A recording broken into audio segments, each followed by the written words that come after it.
Hello, my name is Ben Grimlett, and this is my third presentation for our paper on urban sustainability. For my document that I had to find, I found the Climate Action Plan put out by the City of Cleveland Office of Sustainability from 2013. I chose this because it's my hometown and where I lived up until I finished high school.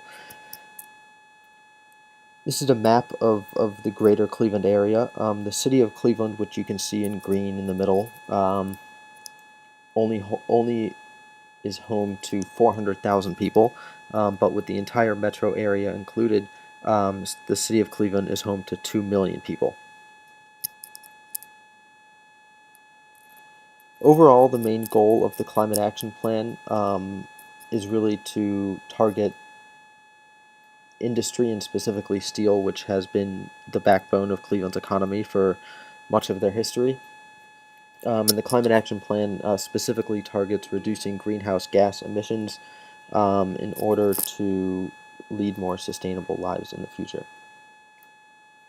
For my major findings, this is a picture from the Climate Action Plan, and it shows how greenhouse gas emissions were emitted by different sectors. And just to look at the industrial emissions at 36% and industrial facilities at 25%, industry alone accounts for um, a large percentage of greenhouse gas emissions.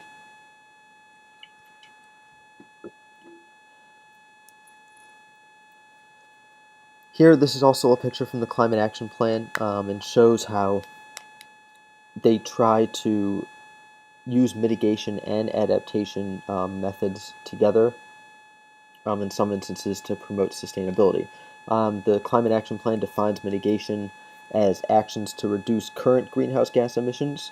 So as we'll see on the next slide, some more opportunities and some of the initiatives put forth, but that includes like energy conservation overall and water reduction and stuff like that. So an adaptation they define as actions to prepare for the impacts of climate change, which is more future-sighted than what we can do now to deal with climate change. Just an interesting note that came out of the Climate Action Plan was that by the mid-century, meaning by the year 2050, much of the areas in the Midwest are to feature more weather, more like they have in Texas and in Oklahoma, of generally drier with more extreme weather.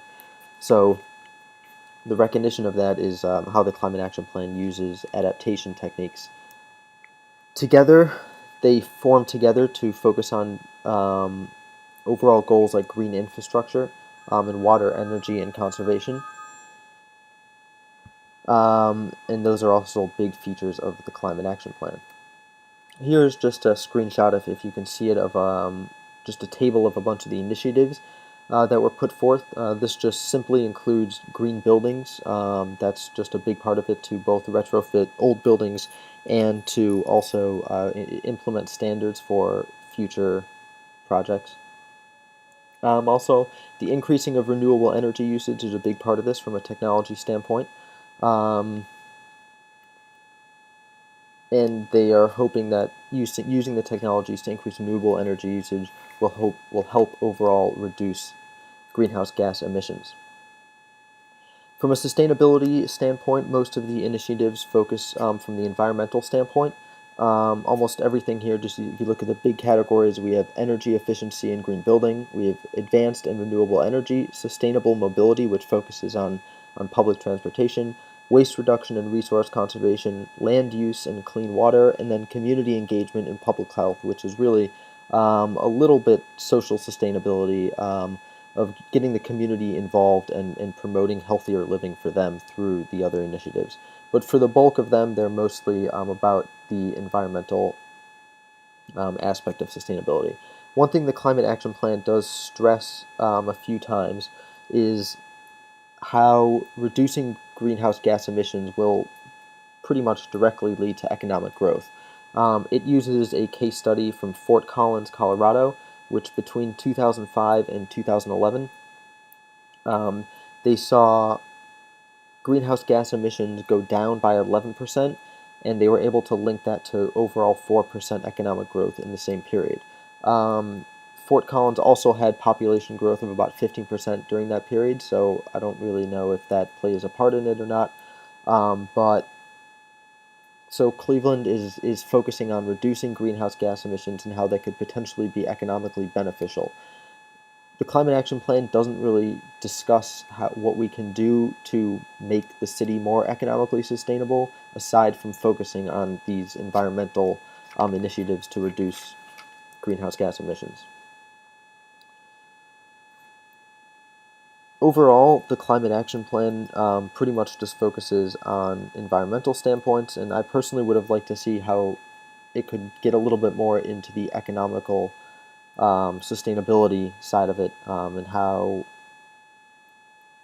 those two can maybe combine to lead to more social sustainability. I know social sustainability is a very broad term, and I guess the community engagement and public health in the red a little bit touches on that, but really being economically sustainable is just as important as being environmentally sustainable, because especially with the whole advanced and renewable energy section in blue on the left, that involves a lot of technologies that have to be funded, and if there's no economic sustainability, then that will not allow the city to continue with its methods here. Overall, I found the Climate Action Plan to just have some very promising initiatives that provide a lot of opportunities, but as the plan itself acknowledges, they need to continue to push the initiatives through to make sure that they are followed up on, which they have set up a website also to track. So hopefully that things will progress and Cleveland will be a sustainable city for the future.